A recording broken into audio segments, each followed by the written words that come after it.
Hey everybody, my name is Lane. This is Preaching Donkey. This is the third and final part of our three-part series on how to create a killer sermon. We're calling it the Killer Sermons Workshop. If you haven't seen part 1 and part 2, definitely go check them out. They'll be linked in the description. Don't forget to download my free 21-day guide to creating killer sermons at preachingdonkey.com/21days. If you haven't picked that up yet, it's a great complement to these videos. Subscribe to this channel if you want more content like this.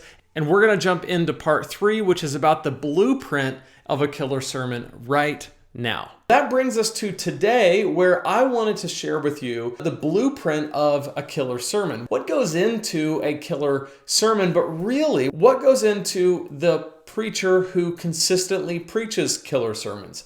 I mean, how do you, as the communicator, develop into a killer preacher, a killer communicator, someone who consistently just delivers the goods? Okay, so we're going to talk about that. And what I've identified is there are 7 steps that's going to get us there. 7 steps that are the blueprint. I want to look at the first 2, and then we're going to look at the rest. Okay, so the first one, number 1, the first step on the journey in this blueprint is confirm your calling. Sometimes it's all that gets you through. It's so important to confirm your calling. What do I mean by that?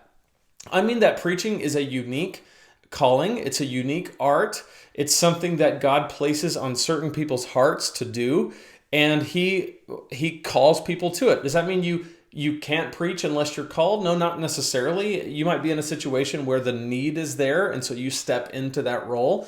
Or you might be in a situation where you're asked to do it.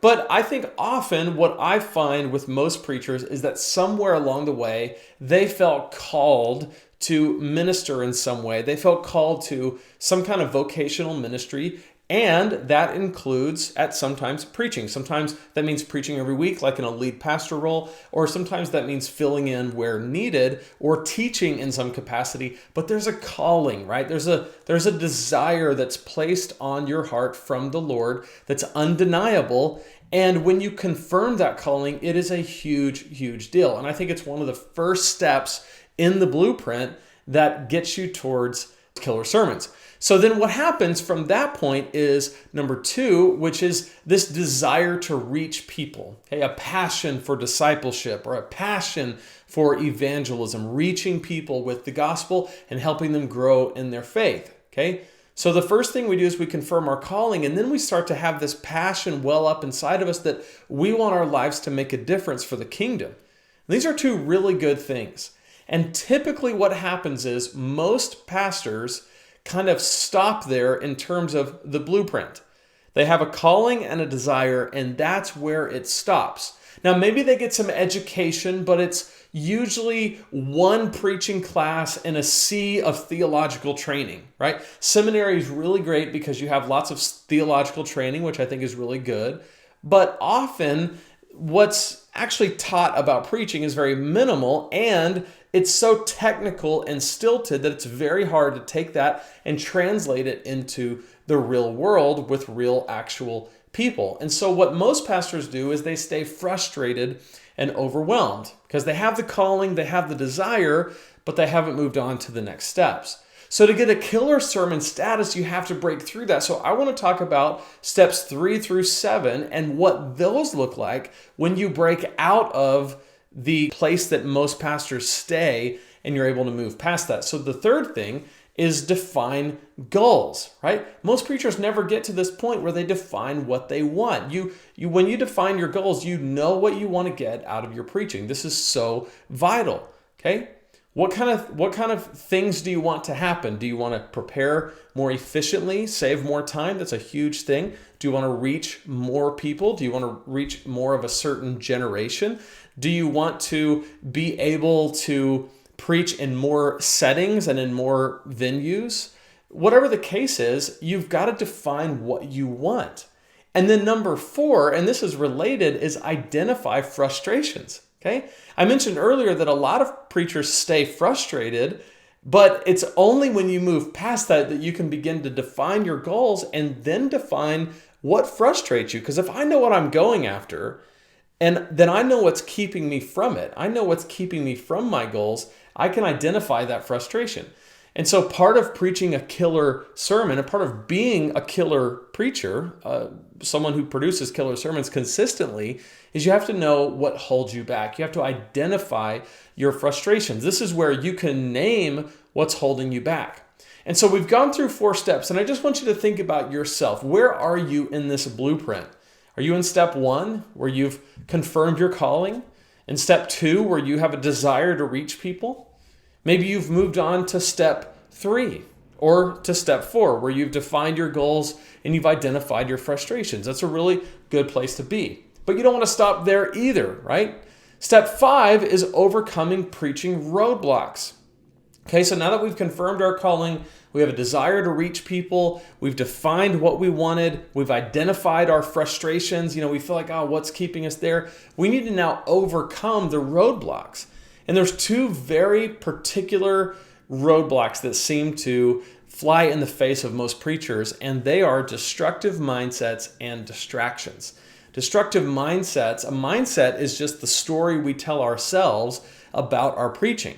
And it can be destructive when either we think that we have nothing to say or we think we have everything to say, right? You've met preachers like that where it's like, I've got all the answers, and that's a little scary too. But often what it is the pastor or the preacher who feels like, how can God use me because I've messed up, or I don't know as much as I should, or I don't know as much as the next guy. And so it can often become a roadblock, a destructive mindset. We have to overcome that, right? Not only that, but we have to overcome distraction. Remember we talked about in the key ingredients of a killer sermon, the very first thing we need is attention. And competing for everyone's attention is what? Distractions, right? We talked about internal and external distractions that are competing for the attention of everybody in our audience. And so overcoming the roadblock of distraction takes a lot of intentional work. So I hope you can see this is why most pastors stay in that 1 to 2 to 3 step thing. Once you go further, it starts to become a bigger challenge. But again, what we're going after here is killer sermons. And you don't preach killer sermons accidentally. It's very intentional work. It's not rocket science. It's relatively simple, but it's not easy. Okay? I can show you clearly how to do it. It's simple, but it takes work. It's not something that happens accidentally. It's like any art. It's like any endeavor that's worthwhile. This happens to have eternal implications, eternal ramifications. And so we want to get this right, okay? So we're going to confirm our calling. We have a desire to reach people. We define our goals. We identify their frustrations. And then step 5, we overcome those preaching roadblocks. And that's really great. Those 5 steps get us very far. But if we stop there, then we miss out on the essence of what it is to preach, and that's preparation and delivery. So number 6 is mastering sermon preparation, and then number 7 is master the art of sermon delivery. So these 2 steps, okay, think about this. There were 5 steps that had to fall into place before we could even get here, okay? But now we're finally at mastering sermon preparation. What do I mean by this? This is where you optimize your time spent preparing by doing the most important things in the best order. Okay? That's how you master sermon preparation. You optimize the time you spend preparing. Let's take a step there for a second. Take a stop. So many pastors that I talk to on Preaching Donkey that email me or reach out to me on social, and they express what frustrates them about their preaching. In almost every case, they don't have enough time. I mean, I've literally never had a preacher email me and say, listen, Lane, I've just got more time than I know what to do with. So if there was anything you could tell me to do to fill my time, I would love that because I've just got too much of it. Okay? Literally never happened, right? I mean, that'd be ridiculous. Most people are just, time is a commodity and it's a scarce resource and they don't have enough of it. So then when it comes to preparing sermons, it's kind of this tension of like, I just don't have the time, right? Then I feel bad because I don't do the right things, or what I do takes way too much time.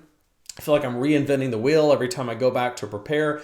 This is a huge frustration for a lot of preachers. And so you have to optimize the time you spend preparing by doing the most important things in the best order. That's step 6. And that's a toughie, but if you get that, if you go over that hurdle, then it opens up a world of possibilities for you. Frees up your time, makes your week go by way better, and your sermon becomes less of a chore and more of a joyful thing to get to do. And then number 7, master the art of sermon delivery. This is where it all comes together and you preach for life change week after week. So those are the 7 steps: your calling, your desire to reach people, defining your goals, identifying your frustrations, overcoming those preaching roadblocks, mastering sermon preparation, and mastering the art of sermon delivery. Okay, that's it. That's all you got to do to be to preach killer sermons. Isn't that easy? Well, like I said, it's not easy, but it is simple, and I can show you a clear path to how to do this. And this is why I'm so excited to be opening the doors to Killer Sermons Academy. And the reason why is because to do all this, to do all 7 steps, you need a system, right? You need a coach, you need a guide, you need someone and something holding your hand and pointing the way all along the way. First do this, then do this, then do this, and then you'll have these 7 steps put together and you'll have a killer sermon and you'll be a killer preacher. These 7 things, could you do them on your own? Absolutely, you could. However, it's not going to be as effective as having a community of people around you, a coach and a guide and a system to say, here's how you can get that sermon prep time optimized, and here's how you can master the art of sermon delivery. In the course, I literally show you this is what you do in the right order every step of the way to go from blank page to ready for every single Sunday that you're going to preach. Look at where you are in the blueprint in terms of the steps, and just kind of self-identify where are you, and imagine where you could go if you had a course like Killer Sermons Academy. Thanks so much for watching. As you saw in the video, Killer Sermons Academy is opening up. There's a link in the description that you can go to check out all about the Killer Sermons Academy program and whether it's a right fit for you. I think it is, especially if you want to improve your preaching. It's going to be a great way for you to brush up on your skills before we go back to normal. But a lot of the concepts can be applied even in this virtual church situation that we've been in for the last several weeks. So go check it out. I'm happy to answer any questions that you have about it. You can email me, lane@preachingdonkey.com. Again, check out the link in the description, and I can't wait to see you on the inside of the course. With that said, thanks so much for watching, and I will see you in the next video.